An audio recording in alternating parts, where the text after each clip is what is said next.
First ever factory outlet మన Mukunda jewellers ఫిబ్రవరి 14న సుచిత్రాలో గొప్ప ప్రారంభం. VA 2 to 12%, zero making charges పై ఫ్లాట్ 20% ఆఫ్. ఆఫర్స్ అన్ని బ్రాంచెస్ కి వర్తిస్తుంది.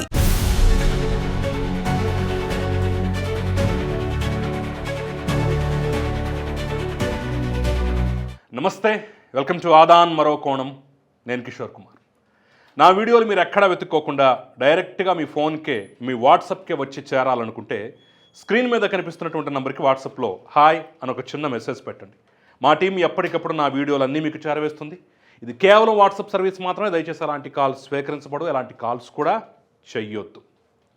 ఇక అసలు పాయింట్కి వచ్చేస్తాను. వల్లభనేని వంశీకి ప్రాణహాని ఉందట. జైల్లో ఏసేద్దామని చూస్తున్నారట ఎవరో. ఈ మాట నేనంటాం కాదండోయ్, సాక్షాత్తు వాళ్ళే అంటున్నారు. ఒక రకంగా చెప్పాలంటే నేను చెప్పిన టోన్లో కాకపోయినా సరే కొంత ఇదే అర్థం వచ్చేలాగా ఆయన సతీమణే మీడియాతో కొన్ని వ్యాఖ్యలు చేశారు. ఇక వాళ్ళ అనుకూల మీడియా వెబ్సైట్లు కథనాలుగా రకరకాలుగా వండి వార్చి మరీ వడ్డిస్తోంది. ఇంకేముంది, మా వల్లభనేని వంశీకి ప్రాణహాని ఉంది, చంపేద్దామని చూస్తున్నారు, అది ఇదని చెప్పేసి అయితే ఒక పక్క గొడవ చేస్తున్నారు. మరి ఇదే అంశం మీద, ఇదే పాయింట్ల మీద నేను ఇంకొంచెం వెనక్కి వెళ్ళి ఇంకాస్త లోతుకు వెళ్ళి అసలు వాస్తవాలు ఏంటి, అసలు గుట్టుమట్లు ఏంటి అనేది కూడా విప్పి చెప్పేటటువంటి ప్రయత్నం అయితే ఈ వీడియోలో ఎలాగో చేస్తారు.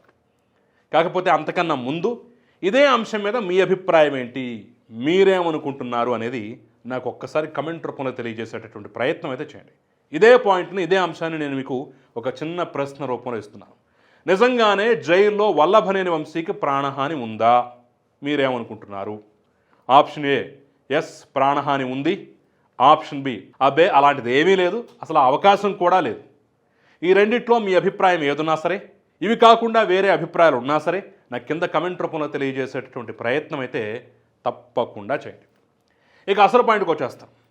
వల్లభనేని వంశీకి ప్రాణహాని వేసేద్దామని చూస్తున్నారు, ఇబ్బంది పడుతున్నారు, అది ఇది ఈ గొడవంతా ఓకే.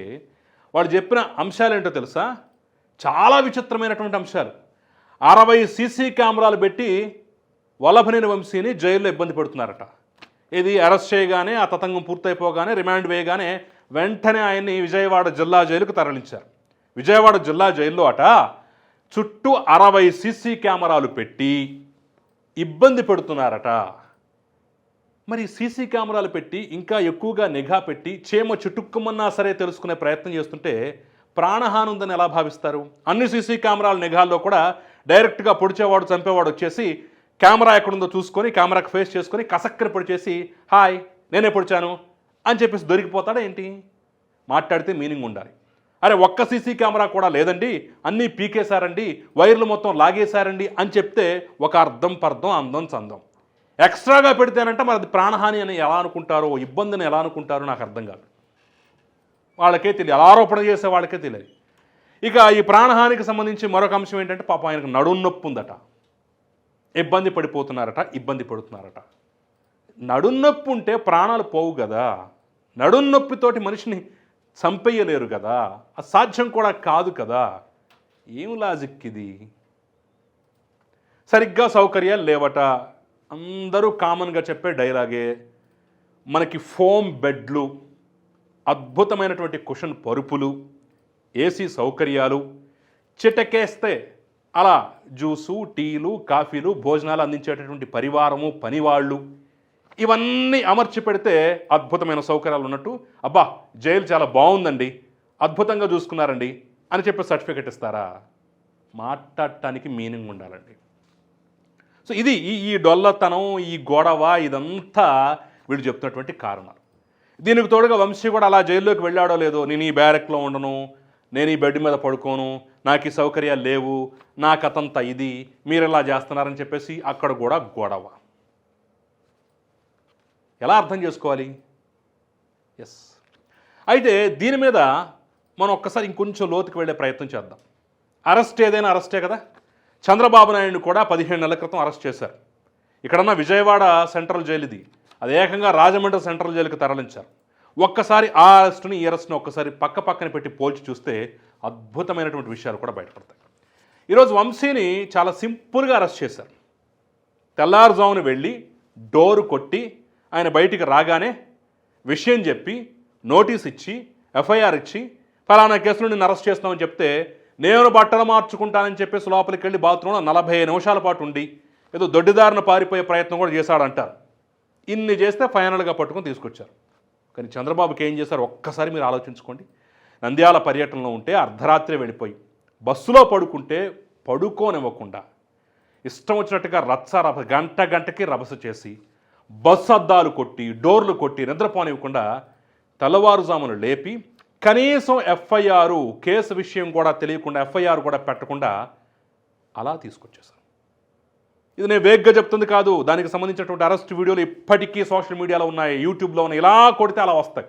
పరిశీలించుకోండి. ఆ 2 వీడియోలు పక్కన పెట్టి మీరే పరిశీలించుకోండి. అరెస్టు ఇలా చేస్తే ఇబ్బందట, కానీ చంద్రబాబు విషయంలో అలా చేస్తే మాత్రం రూల్ అట, రాజ్యాంగబద్ధం అట. ఇదెక్క న్యాయం? ఆ తర్వాత కూడా చాలా ఈజీగా ఆయన కారులోనే తీసుకొచ్చేసి సూర్యాపేటలో ఆపి శుభ్రంగా టిఫిన్ చేపించి మరీ హ్యాపీగా తీసుకొచ్చారు. కానీ నంద్యాల నుంచి విజయవాడ వరకు హెలికాప్టర్ సౌకర్యం వాడుకునే అవకాశం ఉన్నా సరే ఏ రకంగా తీసుకొచ్చారు, అడుగడుగునా ఎంత హింస పెట్టారు, ఆ వస్తున్నటువంటి క్రమంలో ఎంతమంది అడ్డుపడ్డారు, ఏం జరిగిందన్నది ఒక్కసారి ఆ 2 విధానాలు పోల్చి చూసుకుంటే ఎవరిని ఇబ్బంది పెట్టారు, ఎవరిని సక్రమంగా తీసుకొచ్చారనేది కళ్ళకు కట్టినట్టుగా అర్థమవుతుంది. తీసుకొచ్చిన తర్వాత మళ్ళీ అర్ధరాత్రి వరకు అపరాత్రి వరకు ఈ యొక్క ఎంక్వైరీలు కమామిషు ఎంత చేశారు. ఇక్కడ అలాంటి పరిస్థితి ఏమి లేదు కదా. హ్యాపీగా అసలు జైల్లోకి వెళ్ళటం సంగతి తర్వాత అరెస్టు చేసి కృష్ణలంక పోలీస్ స్టేషన్కి తీసుకొస్తేనే కంగారు పడిపోయి 8 లీటర్ల మంచినీళ్ళు తాగాడు వల్లభనేని వంశీ అని చెప్పేసి వార్తా కథనాలు వచ్చాయి. మరి అక్కడ పాపం చంద్రబాబు నాయుడు ఒక్క నిమిషం కూడా కంటి నిండా నిద్ర కూడా పానివ్వకుండా 24 గంటల సేపు నిద్ర కూడా లేకుండా హింసించారు. దాంతో పోల్చుకుంటే ఇదంతా అలా చిటికలు అయిపోయింది. అరెస్టు, హాజరుపరచడం కోర్టులో, రిమాండ్ విధించడం, జైలుకి పంపించడం చూస్తూ ఉండగానే కళ్ళ ముందు అయిపోయాయి. కానీ అక్కడ సుదీర్ఘమైన ప్రాసెస్. 24 గంటలకు ఇంకొక 5 నిమిషాలు 10 నిమిషాలు ఉందనగా అప్పుడు తెలివిగా తీసుకొచ్చి కోర్టులో హాజరుపరిచారు. అది హింస అంటే. ఇది కాదు. ఇక్కడ అన్ని క్షణాల్లో అలా అలా అలా అలా జరిగిపోయాయి. ఆఖరికి జైల్లోకి పెడుతున్న క్రమంలో కూడా నిబంధనలకు విరుద్ధంగా చంద్రబాబు జైల్లోకి పెడుతున్న దృశ్యాలు మేము చూడాలి, ఆనందించాలని చెప్పేసి మరి ఎవరు కోరుకున్నారో కానీ సెల్ ఫోన్లో చిత్రీకరించి మరి బయటకు రిలీజ్ చేశారు.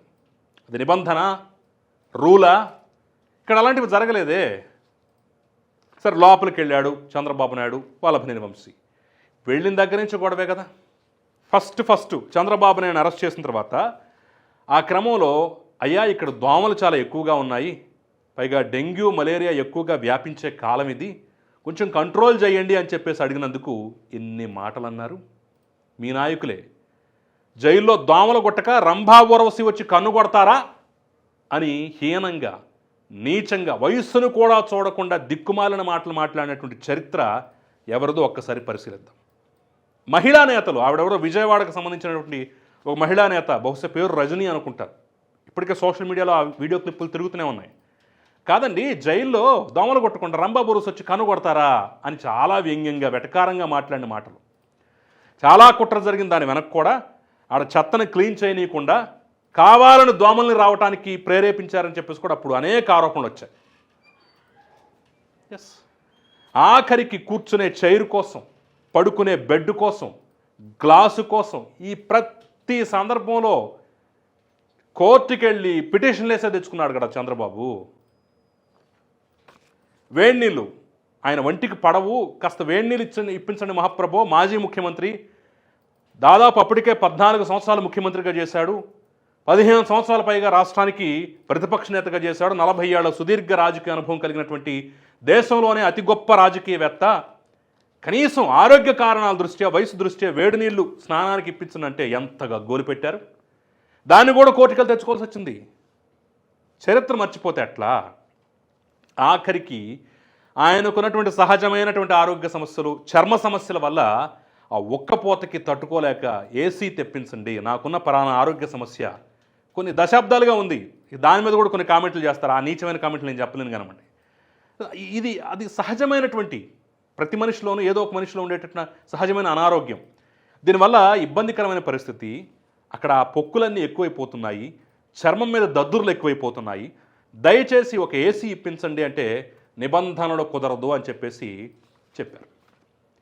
దానికి కూడా కోర్టుకి వెళ్ళాడు కదా, తెచ్చుకున్నాడు కదా. ఆఖరికి మందులు కూడా వాళ్ళు ఒక రకమైన ప్రిస్క్రిప్షన్ ఫాలో అవుతుంటే దానికి విరుద్ధంగా వేరే రకాల మందులు ఇచ్చేవాళ్ళు జైలు అధికారులు. ఎక్కడ డ్రోన్ ఎగరేయటం ఎక్కడన్నా చూసామో మనం?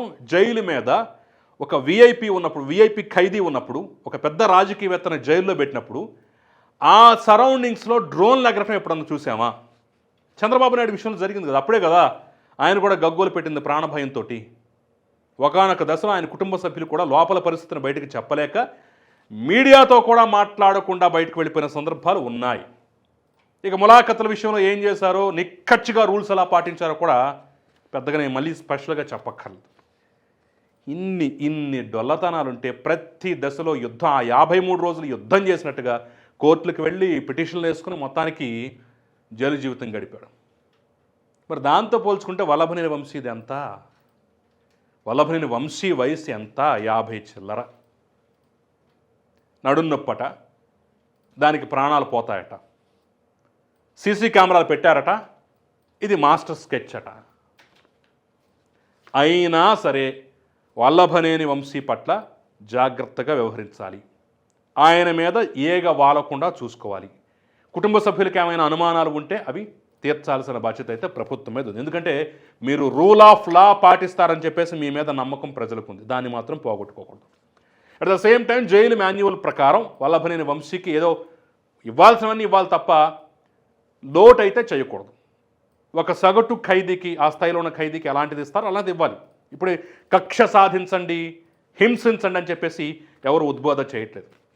అట్ ద సేమ్ టైం విమర్శలు చేసేవాళ్ళు కూడా ఆలోచించుకోవాలి, గతంలో ఏం జరిగింది, ఇప్పుడు ఏం జరిగిందని చెప్పేసి. కామెంట్లు చేశారు కదా, వీళ్ళే కామెంట్లు చేశారు కదా. ఇక ఆయన పెళ్లి రోజునే, చంద్రబాబు నాయుడు పెళ్లి రోజునే అరెస్టు చేసి లోపల పెట్టారు అనేటటువంటి సంతోషంలో చాలా నీచమైన కామెంట్లు అయితే కొంతమంది చేశారు. ఆ నీచమైన కామెంట్ చేసినటువంటి వ్యక్తి ఈరోజు గత 70-80 రోజులుగా జైల్లో నానా హింసలు పడుతున్నాడు. ఆ నీచమైన కామెంట్ ఏంటో నేనే కాదు, ప్రపంచంలో ఎవడో మీడియా ముందు, కెమెరా ముందు చెప్పలేడు, అంత దారుణమైన కామెంటు. కానీ కర్మ అనేది ఒకటి ఉంటుంది చూశారు, అది ఎలా తగులుకుంటుందంటానికి స్పష్టమైన ఉదాహరణ.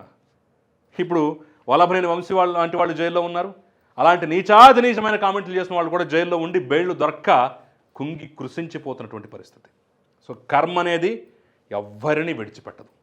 అలా అని చెప్పేసి వల్లభనేని వంశీని హింసించమనో కక్ష సాధించమనో ఎవరో చెప్పట్లేదు. రూల్ ప్రకారం, జైలు మాన్యువల్ ప్రకారం అతనికి సరైనటువంటి విధానంలో అతను ట్రీట్ చేయాలి, అతిక్రమించడానికి వీల్లేదు. ఎందుకంటే మేమే మళ్ళీ విమర్శించాల్సి వస్తుంది. సో మరి ఈ అంశం విన్న తర్వాత, ఇంత చూసిన తర్వాత మీకేమనిపిస్తోంది? నిజంగానే వల్లభనేని వంశీకి ప్రాణహాని ఉందని అనుకుంటున్నారా? ఇది జస్ట్ డ్రామా అనుకుంటున్నారు? ఎందుకంటే అంతా చేస్తే మహా అయితే 2 రోజులు, 1 రోజు 2 రోజులే వల్లభనేని వంశీ జైల్లోకి వెళ్ళింది. ఈ లోపలనే ఇన్ని విషయాలు బయటికి. చూడాలి ఏం జరుగుతుందో, ముందు ఇంకెన్ని కథనాలు, ఇంకెన్ని కథలు వస్తాయి. మరి ఇదంతా విన్న తర్వాత మీకేమనిపిస్తోంది, మీరేమనుకుంటున్నారో కూడా నాకు కమెంట్ రూపంలో తెలియజేసే ప్రయత్నం చేయండి. అంతకన్నా ముందు ఈ వీడియోని లైక్ చేయండి, షేర్ చేయండి, మన ఛానల్ని సబ్స్క్రైబ్ చేయడం మాత్రం మర్చిపోకండి. నమస్తే.